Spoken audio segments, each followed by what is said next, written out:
Yo, what's cracking, guys? Faison here, and today I'm bringing you guys something a little different. I kind of wanted to talk about how Master Duel is going to be changing in the coming weeks with the new pack releases and Season 4 of Ranked. So this is going to be a three-part series. Today I'm going to go over just kind of the new releases and my initial thoughts on them, and then I also plan to go over like a general tier list and how the meta will shape up, as well as how you should be building your decks and what hand traps to be crafting and including in your decks to best be suited to climb in the ranked ladder. So, getting right into the announcements. The new season of Ranked Duels, I was pretty disappointed. I know there's been a lot of buzz around about, oh, maybe they're going to drop a new ban list. I was a little skeptical about everyone saying that. I think there was a lot of hype around the potential of it, but realistically, Konami has a long history, at least in the TCG, of announcing ban lists well ahead of when they would get implemented, and I think that they will likely do the same with Master Duel. Alternatively, they might have it align with the TCG ban list roughly, but I don't know if this would be the case.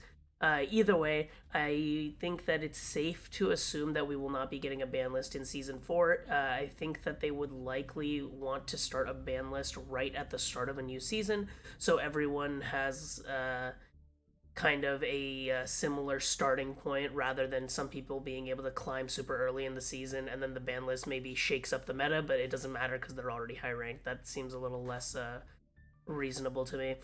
Other than that, it seems like they still haven't really fixed that issue where if you end up in any rank above like bronze, you will not get the benefits of climbing to like the rank below that the next season. So now I start in gold because I end in platinum, and I don't get the benefits from silver or bronze in terms of gems. In season 2, they actually did address this by giving us a lump sum of gems for what we missed out on, but in season 3, I believe we didn't get one. Season 4, it seems like they still haven't resolved the issue.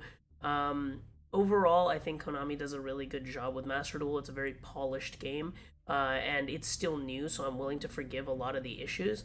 But I wish that this would be addressed. This seems like a really quick fix because they were able to fix it within like a couple days in season 2.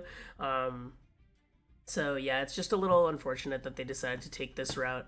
But let's see, moving on to the new packs. This is where stuff gets a little spicier. We've got two new packs, Beyond Speed and Ruler's Mask. First with Beyond Speed, in all honesty, if you are a player that values competitive play, this is not a fantastic pack for you. It's got some Speedroid support, some Majestic support. Some of these cards may come up on occasion, but largely, I would say that you shouldn't expect them to be too relevant. I think the main notable addition here is going to be the Fleur archetype with the Baron de Fleur. This is a really important card to the Sword Soul strategy, which hopefully we'll see in the coming months. If you like playing mid-range and combo, I would recommend potentially crafting this card or looking into whether or not you can play it in your deck as a generic level 10 synchro. It is in my opinion, the best level 10 synchro currently in the game.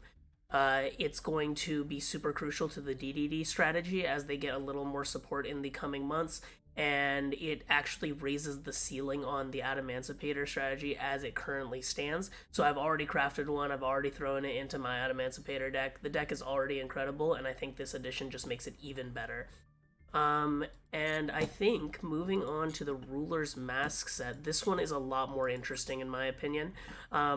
This one is a little bit more of a slow burn because these cards are not immediately relevant, but in the coming months they're going to be super, super valuable because we have another pack with Dogmatica support, which is cool if you like playing anything Dogmatica related. I know that I love Eldritch Dogmatica, so it's nice to be able to pull these cards here.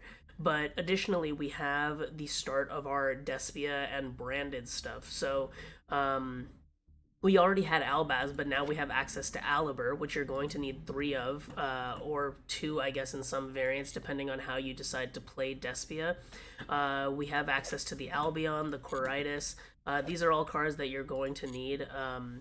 So Whether or not you decide to craft them out now, I would strongly recommend that if you pull any of the ultras or supers that are Despia cards, do not disenchant them. This deck is going to be tier 1. It's not quite there yet. We're still waiting on like branded cards. But I think that this is going to be a strong meta contender, especially since we have Max C in Master Duel. So seriously consider holding on to these. I think I will be playing Despia, maybe Despia Fluffles, in the coming weeks, just because I think the deck is very cool. But again, don't expect this to cause too many shockwaves in the meta quite yet. We're going to need quite a few months before additional support comes out.